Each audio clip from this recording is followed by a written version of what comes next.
So muli nga pong lumaban sa SUFA Boxing event ngayong umaga ang pamangkin ng Pinoy boxing legend Brian Viloria na si undefeated prospect Justin Viloria kontra sa kapwa undefeated Mexican prospect na si Ivan Ortiz.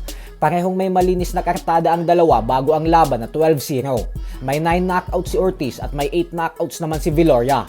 Parehong may edad na 21 anyos. Subalit dahil mas kilala si Viloria at ito ang unang laban ni Ortiz sa Amerika, kaya naman lumabas bilang heavy underdog ang Meksikano sa talpakan. Subalit niyanig nga po nito ang mga tao sa loob ng venue dahil nagpamalas ito ng kakaibang tibay sa ibabaw ng lona. Sa kauna-unahang pagkakataon sa buong professional boxing career ni Viloria, ay bumagsak ito matapos masapol ng solidong suntok sa muka sa round 7. At ito ang naging dahilan kung bakit nakuha ni Ortiz ang panalo via unanimous decision dahil umiscore ang dalawang hurado ng 76-75 para kay Ortiz, habang ang isa naman ay 78-73. Dahil dito ay nalasap ni Viloria ang kanyang kauna-unahang talo, habang si Ortiz naman ay umabante na sa 13 wins with 9 knockouts at walang talo. Sa kabilang banda naman mga idol ay tila umiiyak pa din nga po ngayon ang WBA welterweight champion na si Rolando Romero matapos hindi matuloy ang kanyang inaasahang bigating laban kontra sa ating pambansang kamao Manny Pacquiao matapos piliin ni Pacman ang mega rematch laban kay Floyd Mayweather Jr. Muli po kasing bumanat si Romero at sinabing ay dahil natatakot daw talaga ng sobra sa kanya si Pacquiao. Paliwanag ni Romero na alam daw kasi mismo ni Pacquiao sa sarili nito na ang laki ng posibilidad na knockout ang sasapitin ni Pacman sa kanya kapag tumama ng malinis ang kanyang kamao.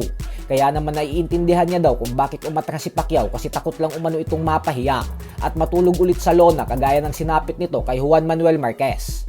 Kung ano daw kasi ang sinapit ni Pacquiao kay Marquez, ay ganun rin umano ang sasapitin nito sa kamay niya. Subalit mas malala umano ngayon kasi kung kay Marquez daw ay nagawa pa nitong bumalik sa ibabaw ng lona, ay kapag siya umano ang nag-knockout kay Pacquiao ay hindi na daw talaga ito makakalaban pa ulit. Ganun pa man ay hindi naman binigyan ng pansin ni Pacquiao si Romero at maging ang mga fans ay natawa na lamang sa mga naging banat ng bagitong kampyon nang dahil sa halata naman umano na nanghihinayang ito ng husto gawa ng nawala ang pagkakataon sa kanya na kumita ng limpak-limpak na milyones.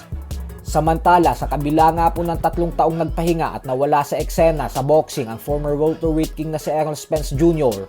matapos ang masaklap na pagkatalo via technical knockout sa kamay ni Terence Crawford, ay tila hindi pa din nga po nawawala ang tiwala dito ni Shakur Stevenson.